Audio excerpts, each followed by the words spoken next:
नमस्कार, बहुत बहुत स्वागत। मैं हूं आपके साथ ऋतु ज्ञानवानी। आप देख रहे हैं न्यूज़ 18 का डिजिटल प्लेटफॉर्म। अमेरिका, इजराइल और ईरान के बीच जारी जंग का असर पूरी दुनिया में देखा जा रहा है। अमेरिका सबमरीन ने जब से श्रीलंका के तट पर ईरानी वॉरशिप IRIS डेना को सबमरीन अटैक में तबाह किया, तब से भारतीय उपमहाद्वीप में भी खलबली मची हुई है। अब विदेश मंत्री एस जयशंकर ने एक ऐसी बात का खुलासा किया जिससे नई दिल्ली और तेहरान के पुख्ता रिश्तों का अंदाज़ा लगाया जा सकता है।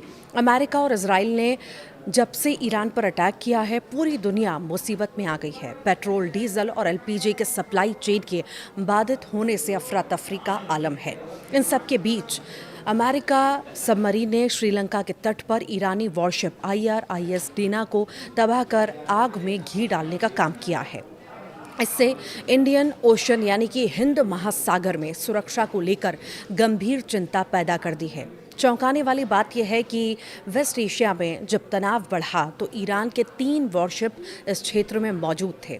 एक शिप IRIS 11 को कोच्चि के बंदरगाह पर शेल्टर दिया गया। दूसरे शिप को श्रीलंका ने त्रिंकोमाली पोर्ट पर होने की अनुमति दे दी है, पर तीसरा जहाज IRIS डेना अमरीकी सबमरीन का शिकार बन गया।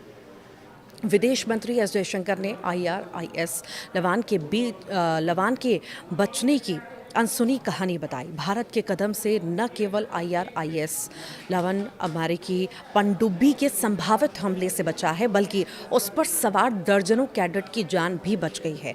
फिलहाल ये वॉरशिप और ईरानी कैडेट भारत में सुरक्षित हैं। विदेश मंत्री एस जयशंकर ने कहा कि भारत ने तकनीकी समस्या में फंसे एक ईरानी जहाज को मानवीय आधार पर मदद प्रदान की और उसे भारतीय बंदरगाह पर आने की अनुमति दी है।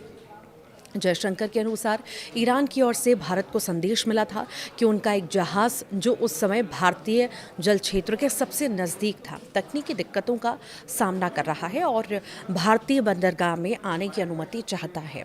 उन्होंने बताया कि यह संदेश करीब 28 तारीख के आसपास प्राप्त हुआ था, जिसके बाद 1 मार्च को भारत सरकार ने जहाज को भारतीय बंदरगाह में आने की अनुमति दे दी।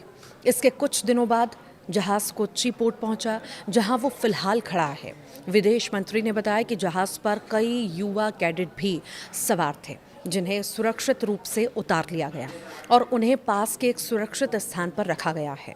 फ्लीट रिव्यू में हिस्सा लेने आया था IRI 11। जयशंकर ने कहा है कि ये जहाज़ पहले एक फ्लीट रिव्यू में हिस्सा लेने के लिए आए थे, लेकिन बाद में क्षेत्रीय परिस्थितियां बदलने के कारण वे कठिन स्थिति में फंस गए।